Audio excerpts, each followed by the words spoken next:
Salut, c'est Pierre Amiche. Aujourd'hui dans Rugby Legend, le podcast de Legendary Plays, Philippe Saint-André, épisode 2.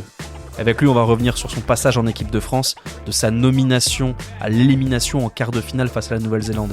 Et puis surtout, on va parler des critiques, de la défiance et même des moqueries qu'il a connues quand il était sélectionneur. Comment a-t-il fait pour encaisser tout ça et comment a-t-il fait pour se relever et aller conquérir un Brennus avec Montpellier ? Eh bien, toutes les réponses sont dans ce podcast. Autour de la table, Julien, un fan de l'ASM, Ilia Grandjean, journaliste, et moi. Je vous souhaite une bonne écoute à tous.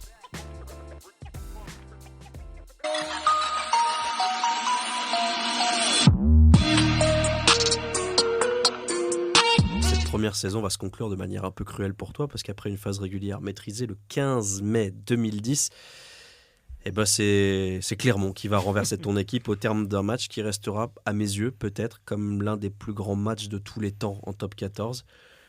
C'est une rencontre exceptionnelle qui se conclut sur un essai de Julien Malzieu. Sur cet essai en prolongation, Clermont va se qualifier pour la finale du top 14.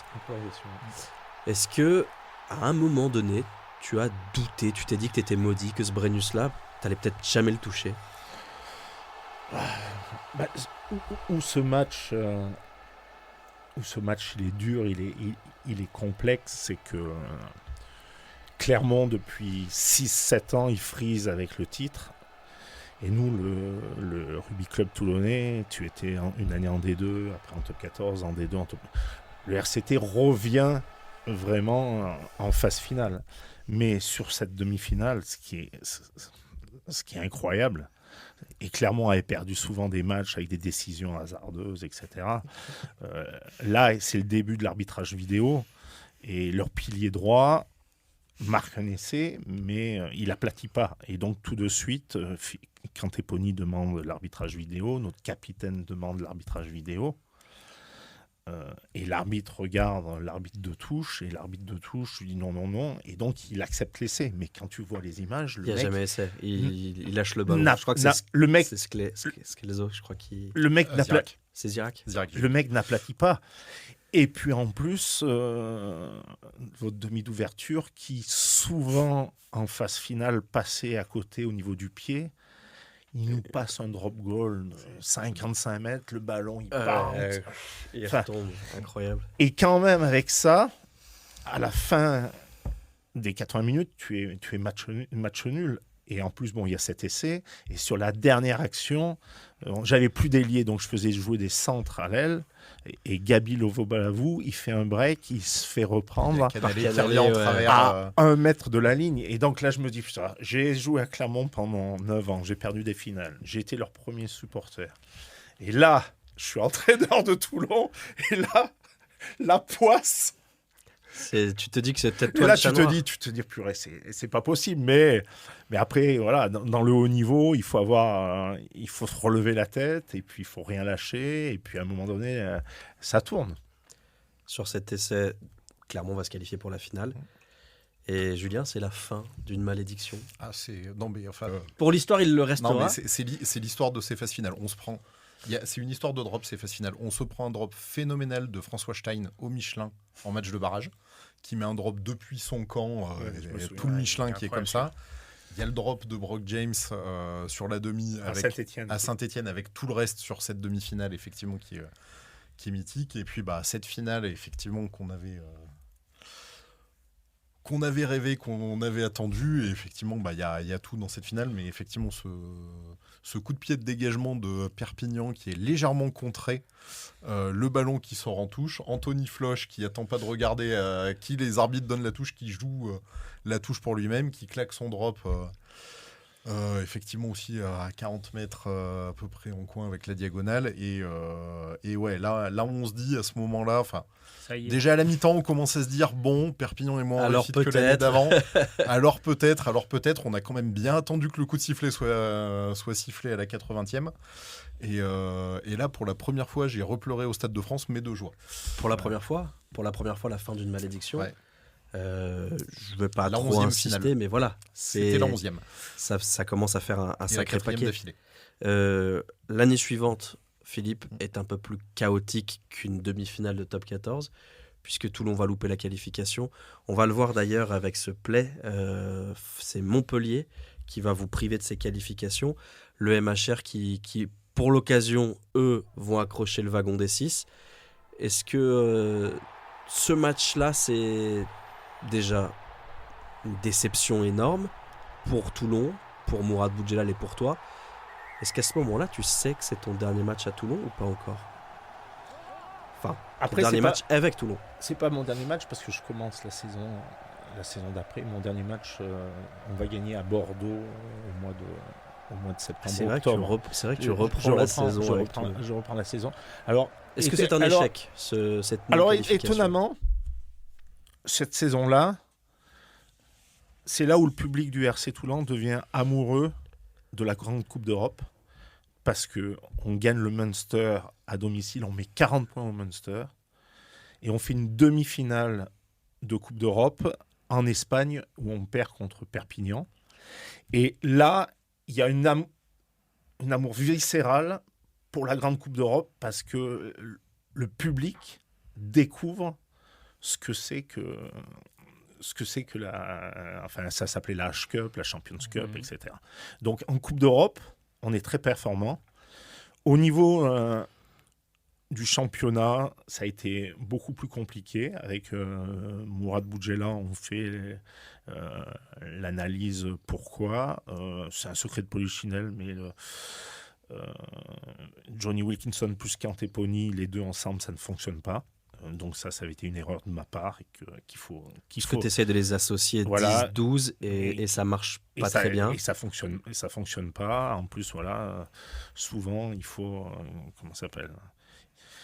Il faut qu'un leader de cette race-là dans l'équipe et pas deux. Et c'est au niveau du jeu ou du caractère ? Des deux. Des deux. Et à ce moment-là, il y a une vraie analyse avec Mourad Boudjelal. Et donc là, il me dit, moi, je veux gagner.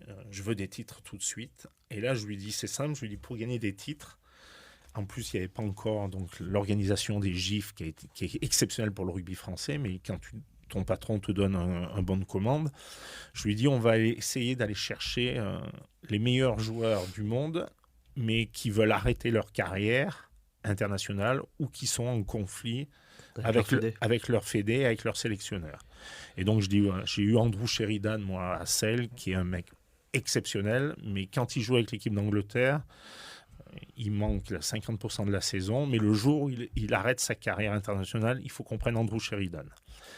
Je contacte et je signe Matt Guiteau parce qu'il est en conflit avec le sélectionneur australien. Et donc, on signe Matt Guiteau. On signe Nas Botha. Je me souviendrai toujours un moment incroyable. On mange avec le président Baptiste Botha. Baptiste Botha, son agent à Bandol, l'auberge du port à Bandol, un bon poisson au bord de la mer, etc. Et Mourad, il me dit... teste-le quand même parce que je veux pas qu'il vienne en vacances là. Et donc là, je lui dis, ce qu'il faut comprendre, c'est que le club fait de l'effort, etc. Mais on te signe pour vraiment que tu fasses un job, etc. Et là, il change de couleur. Là, il l'avait très très mal pris. Il me dit, coach, moi je viens ici, c'est pour défoncer les mecs sur le terrain. Et là, j'ai dit, parce que c'était tout en anglais, et je dis à moi, c'est bon, ça va. C'est bon. Il l'a fait. Je pense vraiment qu'il ne vient pas en vacances. Et donc, je signe ces joueurs-là, Mathieu Bastaro aussi. Peut-être que Mathieu Bastaro, je l'avais déjà signé l'année précédente. Donc, je signe pas mal de joueurs. J'avais déjà... aussi le troisième ligne anglais et on vise son frère qui est le 15 Hermitage parce que les deux en plus parlaient français, avaient été formés à Nice, donc j'avais signé le troisième ligne et là on était en contact avec Delon. Donc on avait identifié un petit peu ce qui nous avait manqué et sincèrement donc on fait une équipe exceptionnelle pour l'année d'après. Et l'année d'après, On en parlera sûrement, l'équipe de France un petit peu. On va en parler beaucoup. L'équipe de France arrive. Et donc, je commence la saison, mais pendant la Coupe du Monde. Donc, je n'ai pas tous ces internationaux. Donc, Botha, Guito, c'est des mecs que je signe, mais que je n'entraînerai, que je n'ai jamais entraîné. Mais on fait un bon début de saison parce qu'on va gagner. Mon dernier match, je me souviendrai toute ma vie. Voilà, on va à Bordeaux et on gagne à Bordeaux. On leur met 25 ou 30 points. Voilà. On va pas revenir sur le comment tu quittes le RCT et la négociation que tu as pu avoir avec Mourad Boudjelal qui était un peu complexe. Pour te rendre ta liberté. Tu arrives donc en tant que sélectionneur du 15 de France. Tu succèdes à Marc Lièvremont. Sur le papier, c'est un défi énorme parce qu'ils sont finalistes de la Coupe du Monde. Et rapidement, tu vas être confronté à 2 problèmes.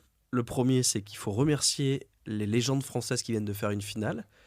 Et la deuxième, c'est que l'équipe de France a pris du retard au niveau international. Ouais. Alors, ce qui est étonnant, ce que j'ai envie de dire, il faut toujours écouter les femmes. Ma femme qui comprend rien au rugby, qui est vénézuélienne, etc. Mais je suis à Toulon et après 2 saisons, je lui dis là, on va tout gagner. Enfin, sur avec la structure, Toulon, oui. On va tout gagner et tout. Et en plus, sincèrement, j'avais été en contact avec l'équipe de France pour prendre, après Bernard Laporte, quand Marc Lièvremont a pris l'équipe de France. Mais là, sincèrement, j'étais pas du tout dans ce projet-là. J'étais dans le projet du Rugby Club Toulonnais. Et j'ai Jean Dugnac qui m'appelle, c'est au mois d'août, donc j'ai déjà commencé la pré-saison avec le RCT, j'ai signé, et donc Guy Novès refuse les Bleus pour des problèmes extrasportifs et tout, et là il m'appelle.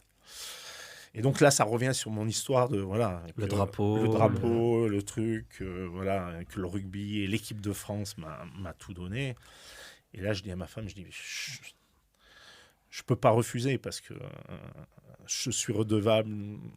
Ma vie, ma construction, l'ouverture d'esprit que j'ai eue, c'est grâce au rugby, mais c'est grâce à l'équipe de France. Et je m'étais toujours dit, l'équipe de France, tu cherches pas à l'avoir, mais si un jour on te la propose, tu ne peux pas refuser. Par contre, je suis conscient qu'il n'y avait aucun deal entre Ligue, Fédé.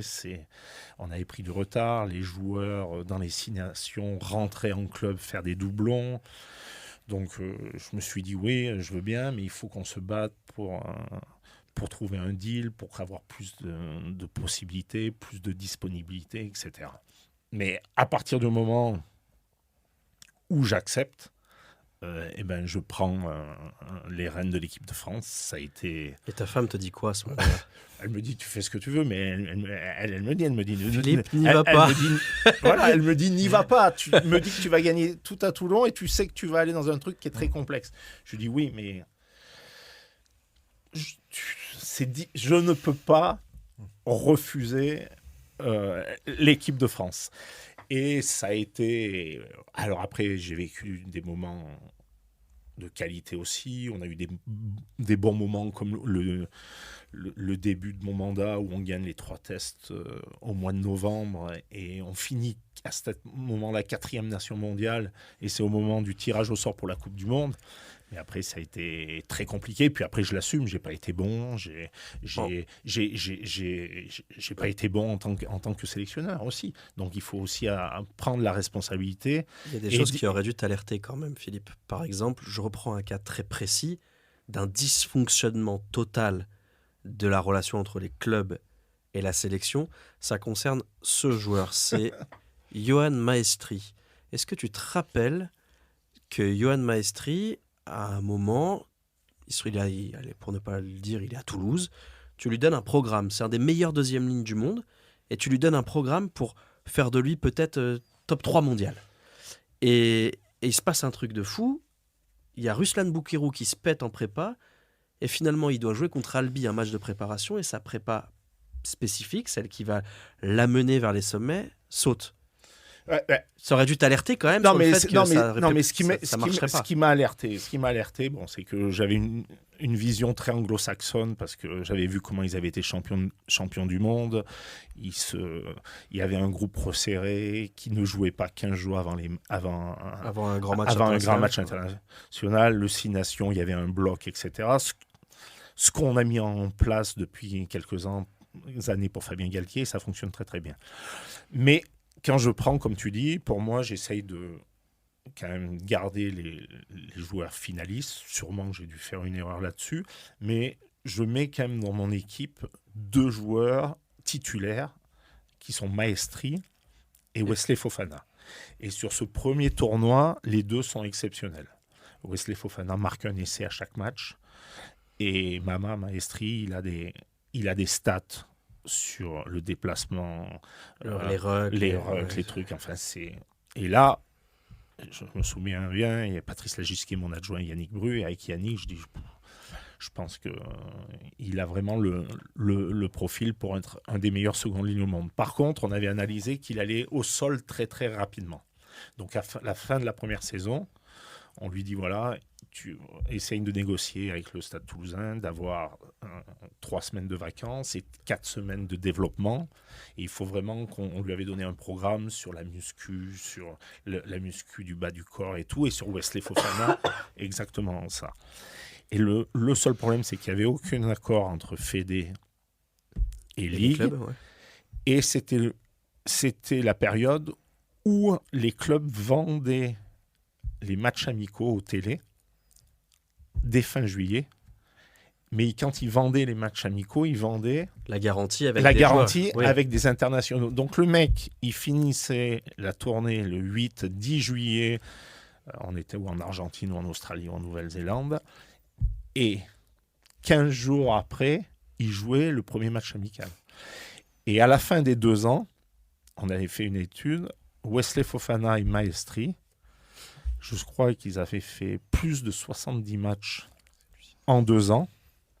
On avait oublié récupération et développement. C'est-à-dire qu'ils avaient fait 2 ans de compétition. Et tu t'aperçois qu'au bout de 2 ans, Wesley Fofana allait beaucoup moins vite que les 2 ans auparavant.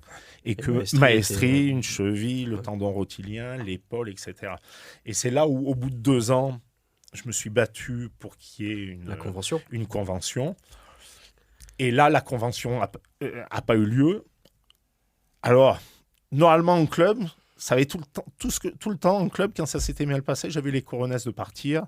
À Bourgoin, j'étais parti. À Seyles, on me propose 1 million de livres d'économie, mais je ne peux pas garder mes meilleurs joueurs, je suis parti. Et là, Toulon, tu es parti parce que tu voulais le 15 de France. Ouais, enfin, je ne pouvais pas dire non. Voilà. Et là, au bout de 2 ans, là, je me suis vraiment posé la question de dire, c'est pas possible. Et je me suis attaché au fait, d'abord, on ne quitte pas le navire, parce que c'est ma philosophie. Et puis, je me suis dit, on aura peut-être cette préparation de 6 semaines pour la Coupe du Monde, ça va tout changer. Mais quand les joueurs sont arrivés pour cette préparation, au lieu d'être des mecs à 100%, et de les mettre à 120, 130, j'avais 5-6 joueurs on a été obligé de faire de la réathlétisation et pas du développement. Mais après, je veux pas dire aussi, j'ai fait des erreurs de choix, j'ai fait des erreurs de message. Sincèrement, quand je vois mon fonctionnement et tout, je suis mieux et je suis plus à l'aise dans un club. Je suis très humain, j'ai besoin d'avoir les mecs, de vivre avec eux, d'être là 12 mois avec eux parce que je façonne mon groupe. Je pense que, par exemple, Fabien Galtier, il est très très bon sélectionneur. Il est peut-être moins bon au quotidien. Mais si tu préfères, je pense c'est un très très bon technicien. Voilà. Il est peut-être moins manager que moi, mais lui, sur des périodes courtes, il est excellent. Il est excellent. Moi, après, voilà, je suis plus à l'aise sur des constructions d'un club, sur le recrutement et sur la vie de tous les jours avec les mecs que en tant que sélectionneur, ça a été...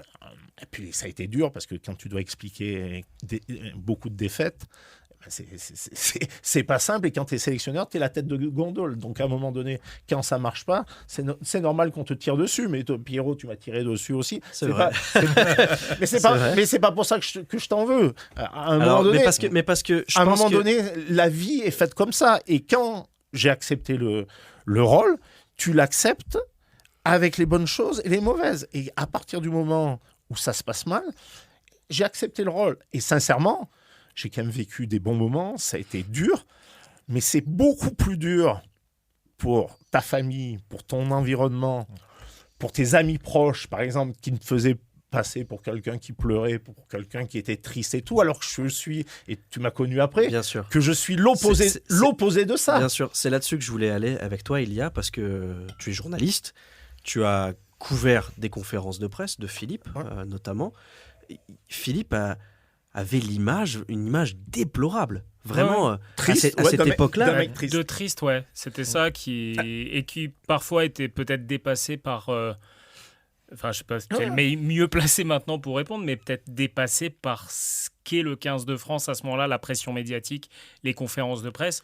Parfois, peut-être l'impression que tu subissais un peu tout ça, cet environnement. Nous, en tant que journaliste, ça pouvait donner cette impression-là qui donnait du coup peut-être une mauvaise relation entre les journalistes et toi. Non, mais après, je comprends, mais...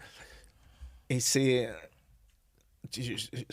Je vais t'expliquer. À un moment donné, je me suis dit, bon... Et donc, on a pris la Fédé et tout, on a pris des coachs, un coach sur la communication, média training, un mec qui entraînait des mecs politiques, etc. Et puis c'était hyper intéressant. Et donc là, on va dans une conférence de presse, ça dure 40-45 minutes, et à la fin, on fait un débrief. Philippe, c'était super, c'était péchu, t'as mis du truc.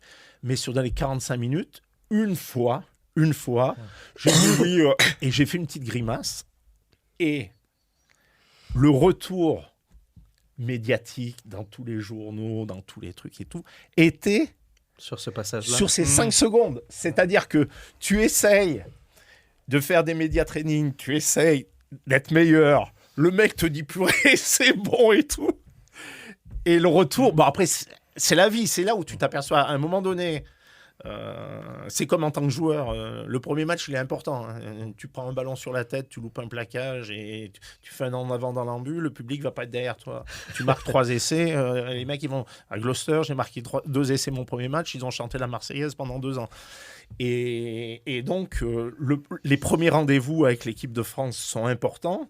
Et sûrement, j'ai été pas bon et maladroit sur ces moments-là. Je me suis battu aussi pour qu'il y ait une convention. Donc, je suis allé un petit peu trop à la guerre par rapport au club et à la Ligue. Après, la seule bonne chose, ce qui est terrible, c'est que c'est le plus gros drame pour moi d'avoir pris 50 points contre les All Blacks à Cardiff. Mais c'est à partir de ce moment-là où les instances se sont réveillées. Ils ont dit, bon, maintenant, il va falloir peut-être trouver quelque chose pour que l'équipe de France soit de nouveau au centre du village. La seule bonne chose, ça a été ça. Mais après, c'est ce que je te dis, j'ai fait des erreurs, j'ai pas été bon, mais après, quand tu essayes d'être meilleur, quand on te colle une étiquette, c'est comment ça s'appelle ? Tu regrettes pas ton choix quand même ?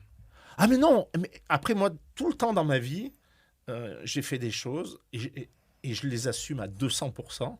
Et je suis pas quelqu'un qui vit dans le passé, pas du tout. Et quand je prends une décision, je la vis pleinement et je la vis à 200%. Et j'ai aucun, comment ça s'appelle ? Je me dis pas, j'aurais dû. Non. Là, tout à l'heure, je le dis en rigolant, il faut écouter sa femme parce que ma femme m'avait dit ça. Mais à partir du moment où j'ai pris cette décision, et j'ai vécu pendant 4 ans, j'ai vécu des moments exceptionnels avec les joueurs. J'ai encore des joueurs, j'ai plein de contacts avec eux, avec des mecs comme Thierry Dusautoir, Pascal Papé, même Johan Huget, Wesley Fofana ou Guillaume Guirado. Mais après, c'était dur pour ces joueurs-là parce que c'est une génération sacrifiée. Ouais. C'est des mecs qui faisaient 40 matchs par an.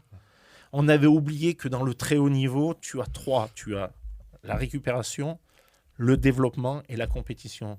Ce que maintenant on a très bien compris avec Antoine Dupont. Antoine Dupont, il fait 7 et 15.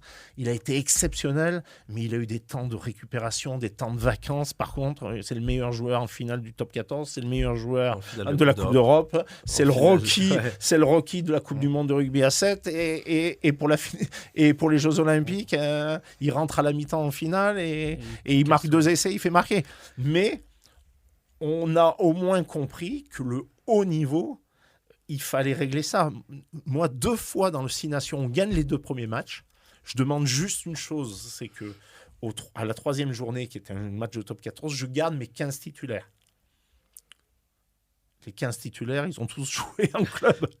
Et on a fini les 6 Nations sur les rotules. Jamais mieux que 4e dans le tournoi. Mais c'était une période, et je l'assume, et j'assume aussi que je n'ai pas été bon dans ce rôle de sélectionneur. Mais ce qui est super, par contre, après 4 ans de sélectionneur, et ce qui est exceptionnel, d'abord, tu apprends sur toi.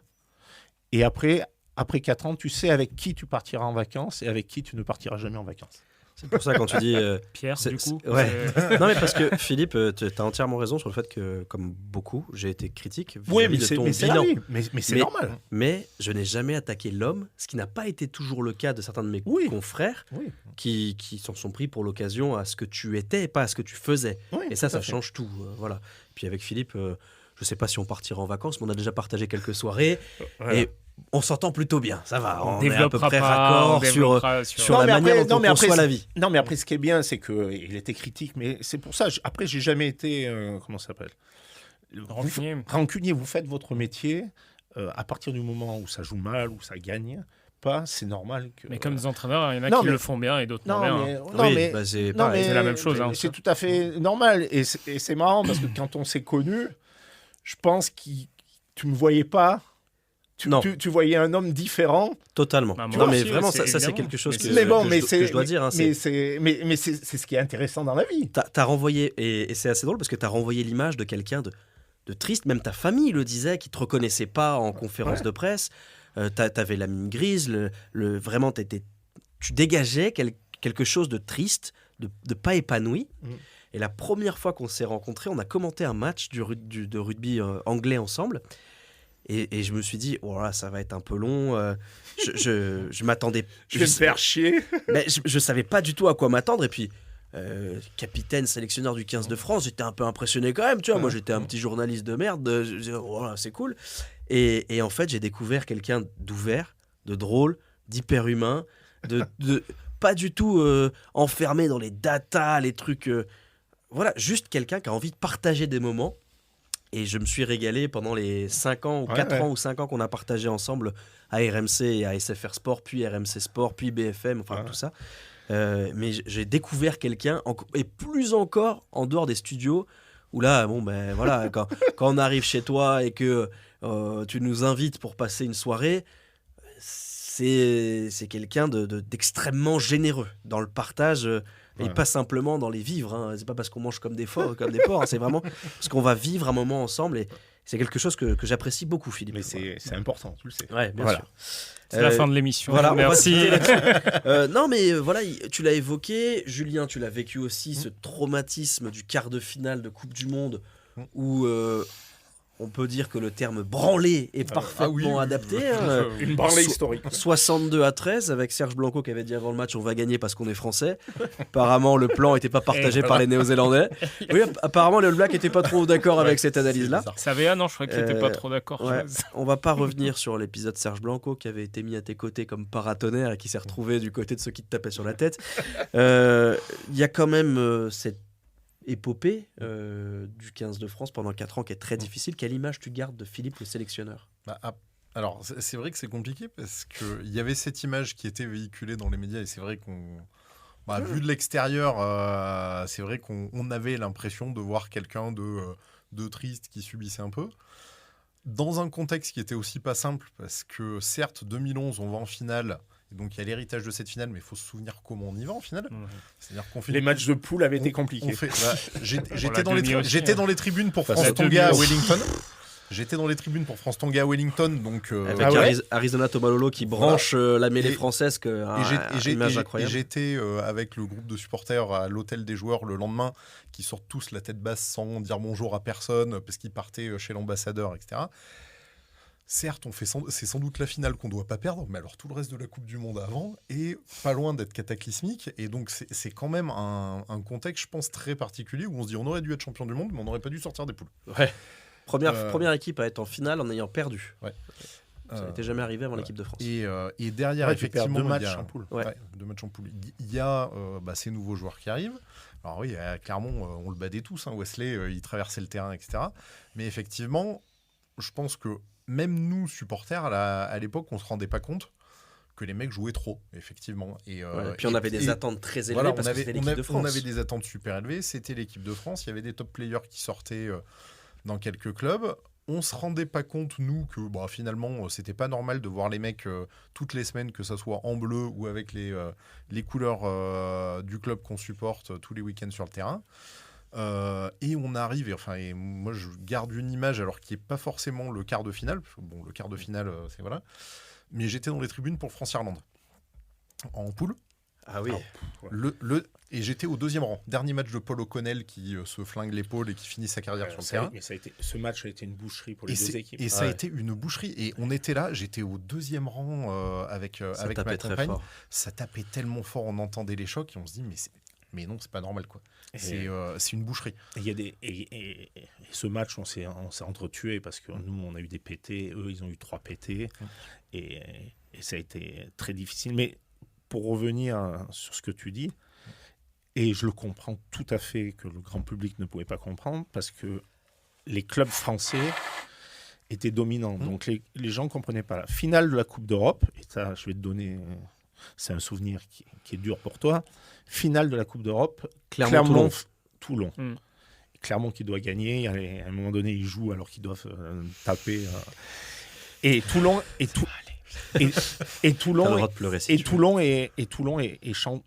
champion d'Europe. Donc les gens nous disaient mais on a les 2 meilleures équipes européennes. Par contre, ce que les gens ne comprenaient pas, c'est que sur les 30, t'avais quoi? Non, donc il y avait 23 et 23. Donc 46 joueurs. Sur les 46 joueurs, tu sais combien j'avais de sélectionnables en équipe de France? Si t'en avais 10, c'était le bout du monde. 7 ou 8, non? Allez, je les suis. 8 sélectionnables. Et pas tous titulaires. À Toulon, je crois qu'il y a un titulaire français qui est Mathieu Bastaro. Si je dis pas de bêtises, il y avait Fred Michalak qui était remplaçant. Mais j'avais 8 sélectionnables. J'aurais pu en avoir un 9, mais je crois que Julien Bonner avait pris sa retraite internationale. Et sincèrement, alors j'y étais dans cette période et je l'assume, mais après la réorganisation du rugby français, le fait d'avoir 15 ou 16 joueurs GIF, donc joueurs issus de nos filières de formation, a fait que les clubs, les présidents ont changé complètement, ont mis de l'argent sur la formation, que nos jeunes joueurs maintenant savent que s'ils viennent dans un club de top 14, ils vont jouer. Alors qu'à l'époque, moi j'ai été obligé de recruter des mecs qui jouaient en D2, Brice Dulin, Maxime Machenot, il jouait à Agen en D2, Johan Huget jouait à Bayonne en D2. Rabat Slimani à un moment donné était remplaçant au Stade Français. On a été obligé d'aller chercher parce que ces jeunes joueurs à l'époque ne trouvaient pas de la place en top 14. Et l'organisation du rugby français, le fonctionnement des GIF, notre formation a fait aussi qu'on a été 3 fois champion du monde des moins de 20 ans, ce qui n'était jamais arrivé dans l'histoire de notre sport. Donc à un moment donné aussi, il faut prendre un raz-de-marée. Le problème, c'est que c'est moi qui étais... Il a fait mal, oui. Mais ça fait un bien fou à l'organisation du rugby français et à prendre de bonnes décisions. La suite, parce que ça aurait pu s'arrêter là, Philippe. Ça aurait pu s'arrêter, comme pour Marc Lièvremont, après une défaite avec le 15 de France. Certains sélectionneurs n'ont jamais rebondi. Ça ne va pas être ton cas. Puisque après Pierre Martinet, après Mourad Boudjelal, un autre personnage, Moed Altrad, va te faire confiance, te faire signer un contrat. Tu t'engages à Montpellier. Quand tu signes, il se trouve qu'on travaille ensemble toutes les semaines déjà à ce moment-là. Et au départ, tu me dis qu'il faudra 3 ans. 3 ans pour que l'effectif ressemble à ce que tu as envie d'en faire. La première mission, et tu en as déjà parlé tout à l'heure, c'est de virer des joueurs. tu arrives et t'es le croque-mort en fait. Tu dois enterrer des types et c'est pas facile parce que tu dois en convoquer une vingtaine pour leur dire que c'est terminé. Tu commences à gérer un recrutement qui te ressemble, mais tu ne peux recruter que des joueurs qui sont libres. Alors j'ai une question très sérieuse. Comment tu fais pour construire un effectif ? Parce que on n'a pas parlé de ça, mais ton premier rôle en tant que coach, c'est d'avoir un effectif qui te ressemble ou qui fait ce que tu aurais aimé faire. Comment tu gères ça ? Est-ce que tu recrutes des joueurs en fonction de ton projet de jeu ? Est-ce que tu adaptes ton projet de jeu en fonction des joueurs qui sont disponibles ? Ou est-ce que c'est un mix de tout ça ? Alors comment tu fonctionnes ? Tu es obligé d'être un mix, tu as des idées, mais après tu dois t'adapter à ton effectif. Après, quand je suis arrivé à Montpellier, le problème déjà, il y avait beaucoup trop de joueurs étrangers. Donc il fallait... Tu avais 17 Sud-Africains, je crois. Il fallait se séparer de pas mal de joueurs.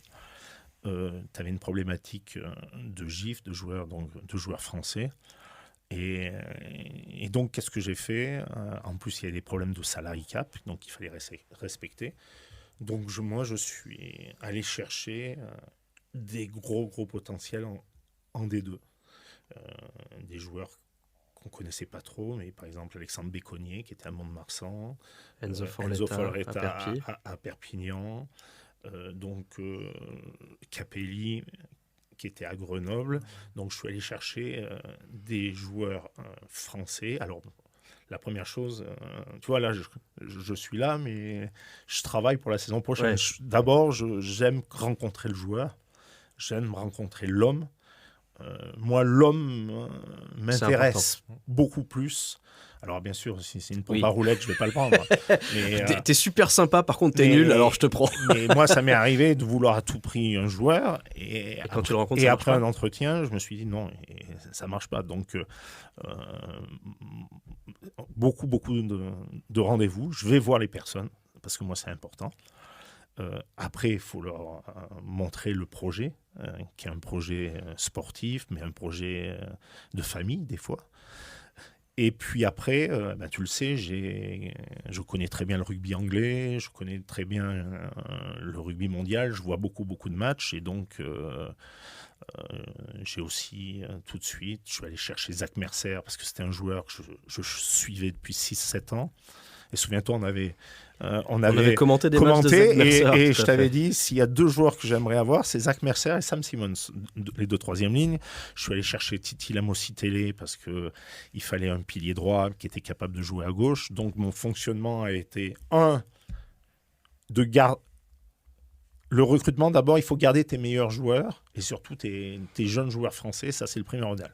C'est de garder tes meilleurs joueurs. Donc Arthur Vincent qui était prêt à partir au Stade Toulousain, j'ai tout fait pour le garder et tout. Donc ça, c'est la première chose. Deuxièmement, te séparer de joueurs et puis de joueurs vieillissants. Il y avait beaucoup de joueurs, Bismarck Duplessis qui avait été un grand joueur, mais il était vieillissant, qui jouait pas beaucoup, etc. Et après, c'est terrible, mais dans le sport professionnel, il y a un ratio. Quand tes joueurs qui sont plus payés ont un temps de minute très bas, tu es 10e, 11e, 12e. Ça me rappelle un club, ça. Tes joueurs, quand tes meilleurs joueurs, ceux qui sont mieux payés, font 80% du temps de jeu, tu vas avoir des résultats. Tu as des résultats. Et donc, et puis après, voilà, on a fait des colis, on est allé chercher des joueurs. Voilà, je suis allé chercher beaucoup de joueurs français à gros potentiel en 2e division, parce que la D2 est un championnat de qualité, parce qu'on a une formation qui est assez exceptionnelle. Et puis après, voilà, d'essayer d'amener des joueurs étrangers, mais pas beaucoup, parce que tu peux en avoir que 5 ou 6 sur feuille de match, mais qui peuvent t'amener une vraie plus-value. Et alors après, de toute façon, quand tu fais des choix, celui qui fait jamais d'erreur, ça n'existe pas.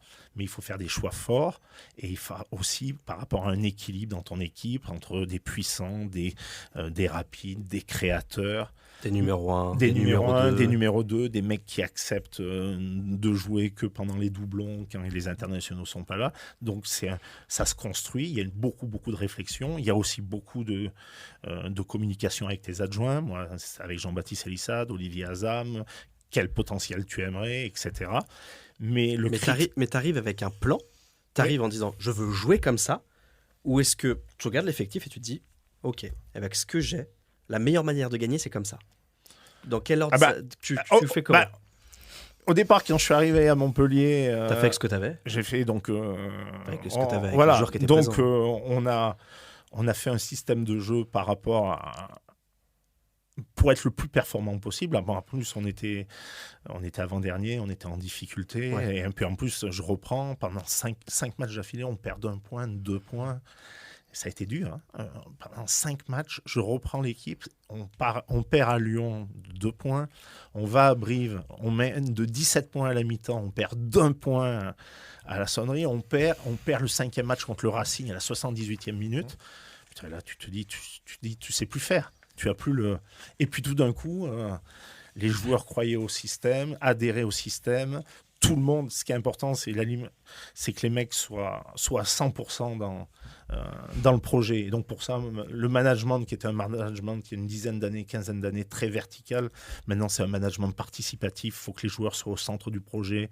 Donc on les fait beaucoup travailler dans le projet, sur comment on va jouer, sur les analyses, etc. Ils sont très très présents là-dessus. Et là, tout d'un coup, on enchaîne avec 10 victoires d'affilée. On se sauve et en plus, on gagne l'Intertoto pour les footballeurs, la conférence européenne.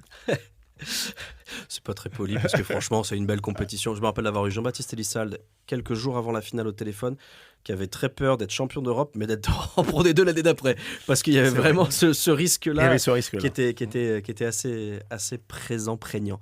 On va boucler la boucle, Philippe, parce qu'on arrive au moment où Montpellier va récolter les fruits de son travail et du tien avec ce titre, ce Brennus enfin que tu décroches. C'est un soir de finale où tout va bien se passer, comme dans un rêve. Et puis il y a un joueur qui va te faire une différence énorme, que tu as fait venir, qui finalement récompense son travail, qui s'appelle Zach Mercer. Arthur Vincent est sur un nuage, Guilhem Guirado joue le feu, Anthony Boutier, qui lui aussi a explosé en Pro D2, se révèle avec Montpellier et porte l'équipe. Est-ce qu'à ce moment-là, ça y est, tu t'es dit que ce Brennus-là te tendait enfin les bras? Est-ce que tu as eu le temps de le savourer? Oui, je l'ai savouré. Après, voilà, en plus, quand on parlait de recrutement, je vais prendre aussi des joueurs revanchards. Là, la seconde ligne, c'est Flo Verhaeg et Sébastien Chalureau. Les 2 joueurs ne sont pas conservés au Stade Toulousain. Donc, j'ai oublié aussi dans mon recrutement, je vais chercher aussi des joueurs. Des profils revanchards. Des profils revanchards, où des fois, il faut proposer la deuxième chance à certains joueurs, etc. Et cette année, elle a été exceptionnelle, mais elle a été exceptionnelle d'abord parce qu'on avait vécu une année avant. L'année avant avait été compliquée, donc on était avant-dernier et on s'est battu pour sauver jusqu'à l'avant-dernière journée où on gagne Bayonne chez nous, mais on gagne un titre. Et cette dernière année, en plus, c'est la fin de 2 monuments du rugby français, Fulgence Ouedraogo et Guilhem Guirado. Et Fulgence, tu le laisses en tribune, c'est quelque chose. Et en plus, je le laisse en tribune sur les phases finales, mais il a été exceptionnel et c'était le motif de la motivation des mecs. Et ce qui est assez impressionnant, c'est que cette année-là, on était cachés, mais au mois de décembre, on est premier, donc on change d'objectif et tout. Et là, on commence à rêver de dire... On va amener ces 2 monstres sacrés du rugby, Guilhem Guirado et Fulgence, au Stade de France, et on va ramener le bouclier. Et ce qui est incroyable, c'est la force. La défaite est une mauvaise habitude, mais après, c'est difficile de la casser. Mais la victoire, quand elle devient un ami, c'est assez exceptionnel parce que les joueurs y croient, parce que les remplaçants veulent être titulaires, parce que ceux qui sont hors groupe, donc tout le monde bosse comme des fous. Et puis il y a tout d'un coup, tu sens que rien peut t'arriver. Et c'est étonnant, mais sur le dernier match, c'était important qu'on rentre dans les 2, parce qu'on sait maintenant avec ce rugby moderne que si tu joues le quart de finale, les barrages, tu laisses du jeu. Tu as très peu de chances d'être champion. Et on a pu voir cette année encore Bordeaux qui a gagné le barrage, la demi, mais en finale, ils n'avaient plus rien. En plus contre le Stade Toulousain. Et à l'époque, l'équipe de France partait en tournée au Japon. Et j'avais 8 ou 9 joueurs qui étaient susceptibles de partir en tournée. Mais il ne fallait pas être demi-finaliste. Mais par contre, pour les papiers, pour les visas, c'était compliqué. Donc, ils avaient fait une liste de 70 joueurs. Et les 7-8 joueurs, ils venaient me voir, ils me disent, ouais, 9, ils me disent, mais Philippe, on ne va pas faire les papiers parce que... On va y aller, quoi. On va y être. Ouais. Et là, quand tu as des mecs, parce que l'équipe de France, c'est important pour les joueurs et c'est normal. Mais quand tu as 1, 2, 3, 4, 5 mecs qui viennent te voir et disent, coach, tu es sûr qu'on a besoin de signer ces papiers? Parce que nous... On n'y sera pas, oui. On va pas y aller à la sainte tournée. On va pas y aller parce qu'on sera en demi... Tu te dis, Ça sent bon. il y a quelque chose qui se passe, tu vois ce que je veux dire. Et alors, on n'était sûrement pas les meilleurs, mais on avait une envie. On faisait... Tout ce qu'on faisait, on le faisait très très bien. Alors, on n'était peut-être pas l'équipe la plus belle à avoir joué, mais tout ce qu'on faisait, on le faisait très bien. On était difficile à manier, on était solidaire, on était discipliné, et puis on était d'une efficacité incroyable. Et sur cette finale contre Castres, tu marques 3 essais au bout de 12 minutes de jeu, ce qui est... et puis des sacrés essais. Les mecs savaient jouer au rugby en plus. Philippe, Julien, c'était sympa. Il nous reste 5 minutes ensemble. Le 15 de légende de Philippe Saint-André, on va le retrouver sur les réseaux sociaux. Je vous promets qu'on le partagera. Mais on va devoir passer à ce moment délicieux. Oh, j'adore ça. C'est le moment de vérité. Vous connaissez le principe, les questions qu'on n'a jamais osé poser à Philippe Saint-André et Julien, supporters de l'ASM. C'est des questions horribles, hein, globalement. Messieurs, c'est le moment de poker face. Je vous explique la règle, c'est très simple. Je vous pose des questions ignobles et Ilia aussi va vous poser des questions abominables. Et vous devez faire comme en conférence de presse, me répondre sans vous énerver, sans rigoler, sans me taper. Hein? Sans rigoler. Poker donc, face, il faut être triste. Je garde, garde replonge-toi replonge-toi en 2012, tournée en Australie, voilà, replonge à tous ces trucs-là. Ilia, tu veux démarrer? Vas-y, je veux voir comment ils réagissent. Alors, je vais attaquer avec Philippe. Philippe, on est d'accord que le Goret, c'est un surnom dégueulasse. Dégueulasse. On est d'accord, il n'y a pas Dégueulasse. de... Ok. Julien, c'est quoi le pire? C'est perdre en finale ou pas jouer les phases finales? Oh, pas les jouer. Philippe, ça existe vraiment, bourg de péage? Bourg de péage. Bourg de péage, ouais. Ça existe vraiment? Oui. Ok. Pourquoi Non, Je trouve ça paraît être un nom fictif. Ouais, Un nom roman, et tu passes le pont, bourg de péage. D'accord. Et on dirait un nom de ville dans Pokémon. Ouais. Tu vois, ça n'existe pas. Ça, Et cette année, j'ai porté la flamme olympique et je l'ai portée de de roman. Romans à bord de péage. J'ai passé le pont avec la flamme olympique. 30 Donc c'était- secondes, quoi. Ouais, je suis pas affûté, donc c'était 2 bonnes minutes. 50 secondes. Mais c'était pour moi, voilà, qui venait de l'USRP, l'Union sportive romanaise et péageoise, ça avait beaucoup de justification et beaucoup de valeur. Julien, je suis un peu moins le rugby cette année. Clairement, ils sont en Pro D2. On a dit pas taper, c'est ça. Alors non, ils ne sont pas en Pro D2 et des sources bien informées disent même qu'ils sont à l'heure actuelle premiers du top 14. C'est pas vrai. Il paraît. Après Le une, top 14. après une journée. Après une Oui, journée. bien sûr. Ah oui, d'accord. Parce que on pense qu'on peut. je regarde surtout les phases finales. C'est pour ça. Julien, ça te fait pas un peu chier de te dire que Clermont, ils ont moins de titres que la section paloise?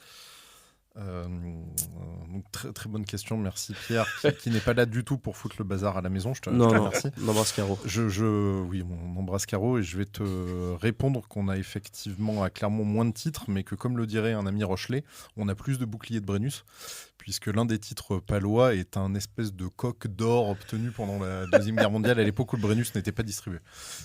Ah, tu vois, je viens d'apprendre quelque chose. Philippe, tu préfères les lunettes de Fabien Galtier ou celles de Christophe Furios? Christophe Furios. Ah, t'es pas trop lunettes de plongée. Julien, à Clermont, l'équipe maintenant, c'est quand même Clermont Foot, non? C'est clair. C'est Plus ça, l'ambiance. La et vraie tout. passion. La vraie Alors, passion. la vraie passion, c'est le Stade Clermontois handball, mais ils sont un peu moins médiatisés. Les Philippe, demoiselles Les de demoiselles Clermont du culte, au basket à l'époque. Philippe, c'est bien beau, tout ça. Johnny Wilkinson, Mourad Boudjelal et tout ça. La star vraiment que tu as rencontrée dans le rugby, c'est Patrick Sébastien, non? Oui. C'est génial. Il a rigolé. Oh, Patrick Sébastien, c'est génial. Oui, c'est vrai. C'est quand même lui Le plus fort en 3e but. Philippe, est-ce que quand on devient riche comme toi, on arrête d'être radin? Bah, tu me connais, tu sais que je suis loin d'être radin. C'est Mais vrai. bon, Oh, t'as quand même joué longtemps à Clermont, c'est pour ça que je posais Ouais. la question. c'est vrai. Je suis auvergnat d'adoption. C'est les pires souvent. Julien, on est d'accord que t'es fan de l'ESM parce que t'avais pas le choix. Je veux dire, Clermont, le samedi soir, c'est assez tranquille, quoi. Alors, c'est effectivement une ville plutôt calme. Après, de là à dire que c'est tranquille, je te renverrai vers un 3/4 centre gallois que je ne citerai pas qui y a perdu une mâchoire un samedi soir dans les rues de Clermont. Ah bah après, t'es pas obligé non plus de faire le zazou, quoi, tu vois. Voilà. Mais bon, on va dire que tes soirées sont quand même plutôt tranquilles quand il n'y a pas le rugby, quoi. À l'époque, vous alliez au Phidias, non?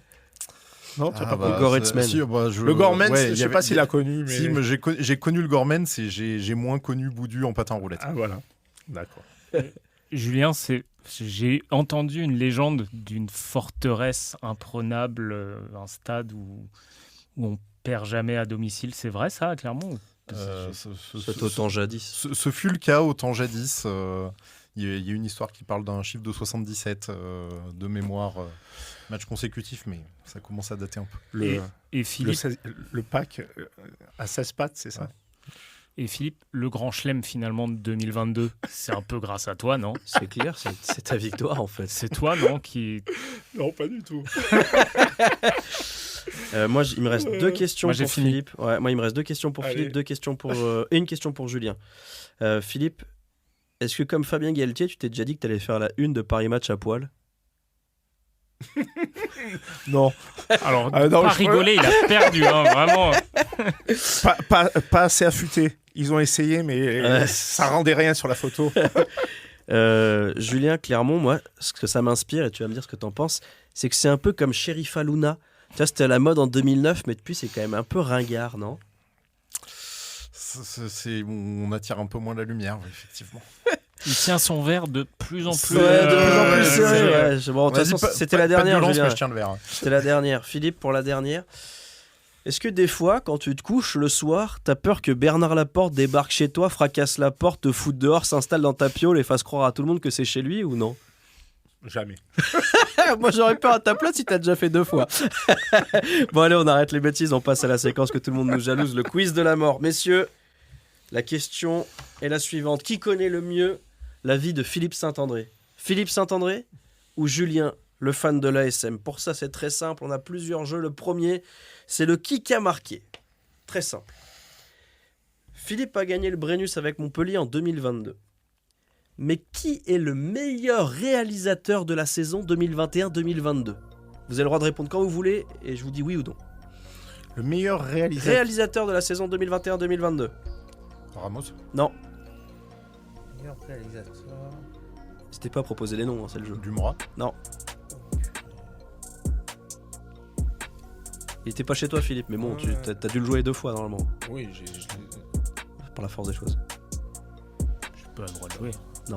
Surtout t'as les réponses. Quelle non, j'ai année? pas, non. 2021-2022. Et le meilleur réalisateur, la question a pas changé. Germain, il était blessé. Vincent Clerc. Non, Romeu. euh, Je donne un indice. Ouais. Il est demi d'ouverture. Oui. C'est un autre indice, il est buteur. Il joue au loup. Berdo. Léo Berdeux, on regarde la réponse en Bravo, image tout de Léo suite. Berdeux. Eh ouais, là Philippe, ça fait 1-0 pour Julien, là, il va falloir te réveiller. Léo Berdeux, oui, meilleur réalisateur de la saison. C'est pas le meilleur marqueur d'essai, parce que le meilleur marqueur d'essai c'était Baptiste Couillou.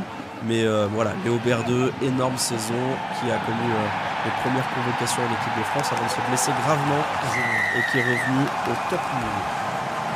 Deuxième Julien, question. il va perdre sur la finale. Comme d'hab, c'est le karma. C'est les gènes. C'est un qui suis-je? La question suivante est un qui suis-je. Il s'agit d'un joueur qui a joué ou qui a été entraîné par Philippe Saint-André. Ça peut être un papy à l'époque de Roman, un gamin du centre de formation de Montpellier quand tu étais joueur. On balaye très large.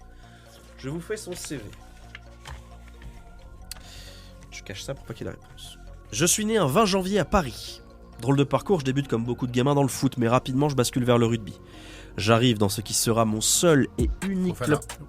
Putain, j'allais le dire. Wesley Fofana, on va regarder la Voilà. réponse en Je image. suis nul. Attends, il était très fort. Non, parce que dès que t'as dit Paris, Ah, t'aurais il dû y te dire. avait Fofana. J'ai vu que t'as Regarde ça, on dirait Ramassi. Philippe Saint-André, regardez, on dirait Philippe Saint-André, énorme débordement, cadrage, raffut. Face à Toulouse, au bout de 25 secondes de jeu. Ouais. Là, c'était l'époque où Wesley Fofana, quand même, c'était sexy chocolat, quand même. Hein. Laissez à Twickenham. Laissez à Ah. Twickenham, il est exceptionnel. Ah ouais. Ça fait partie des Bon, moments. bravo, 2-0. Tu peux encore revenir, c'est en 5 questions. Ouais. Accroche-toi, Philippe. hein. Celle-là, elle C'est vaut déjà cher, une balle de match. Wesley Fofana, ça. Donc normalement, je m'écroule, c'est ça. Voilà, non. C'est le moment où tu vas craquer. Si ça arrive. La question historique. C'est une question difficile, mais vous pouvez y arriver.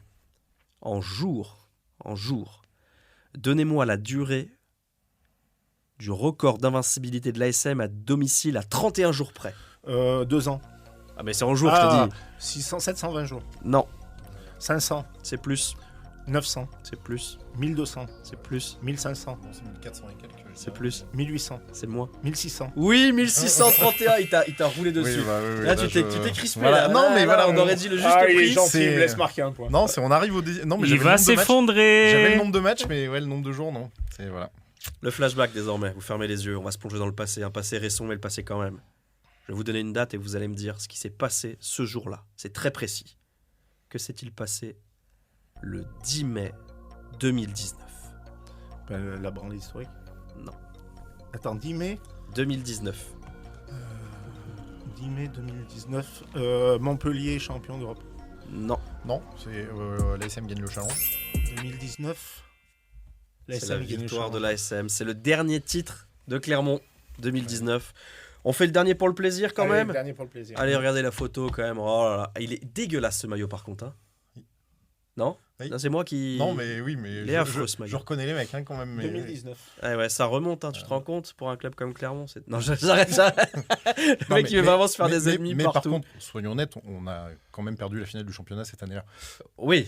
Voilà. Ouais, on Ouais. va pas changer une équipe qui perd. Ouais, tu tu vois, je veux fais dire. quand même 2 finales. Ouais, c'est Et assez un- exceptionnel. Le dernier, c'est Ilia. Je vais faire appel à tes mains innocentes, puisque Ouais. tu vas être juge. Philippe, tu as l'occasion de revenir au score, même Ouais. si Elle vaut 2 la points, défaite est celle-là. actée. C'est l'exercice ultime, c'est l'énumération, c'est les trucs les plus basiques. Chacun, tour à tour, vous allez me donner un des 30 joueurs titulaires au coup d'envoi pour un quart de finale de Coupe du Monde 2019 face au Pays de Galles. Vu que c'est Julien qui mène, on va Attends. commencer avec toi, Philippe. Ok. Le 15 de Parfait. départ, le 15 de départ de l'équipe de France et de Oui. l'équipe du Pays de Galles. Quart de finale 2019. Yannick Josion. Ok, c'est déjà perdu. Quart de finale 2019. Ah putain, ouais, je voyais C'est l'autre genre, l'autre au demi-finale. montage. Ah, oui. Non, allez, Alors, vas-y, on refait. hein. Allez, on refait. 2019. 2019. C'est au C'était- Japon, ça. hein. Oui. T'es face au Pays de Galles. D'accord. Un des 30 joueurs. Vas-y, Philippe, tu vas y arriver. Un des 30. Ah, c'est moi qui Oui, commence. c'est toi qui commence. Il gagne du temps là. Penaud. Oui. Je vais solder le cas tout de suite. Sébastien Vamaina.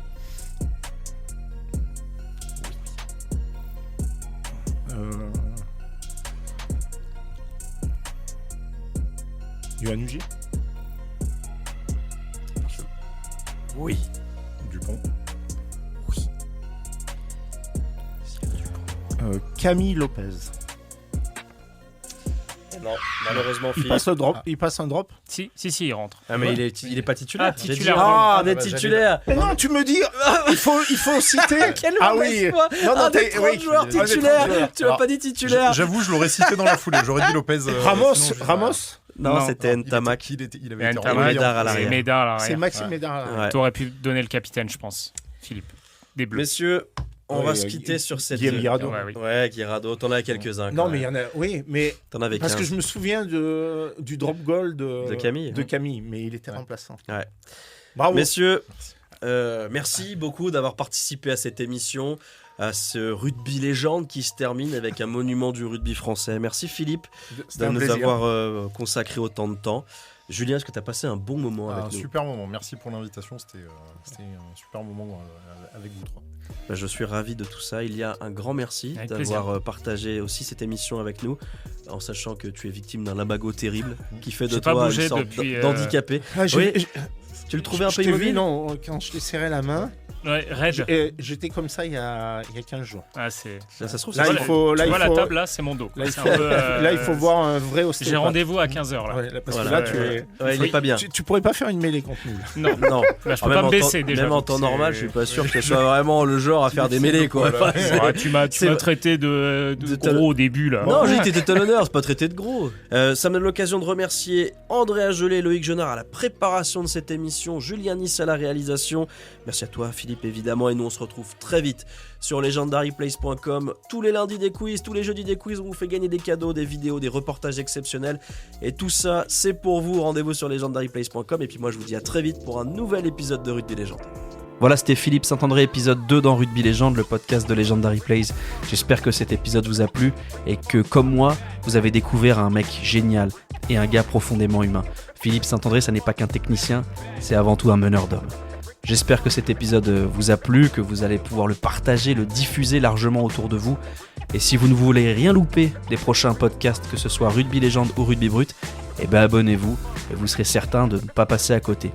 En attendant, je vous remercie de votre écoute et je vous dis à très vite sur legendaryplace.com.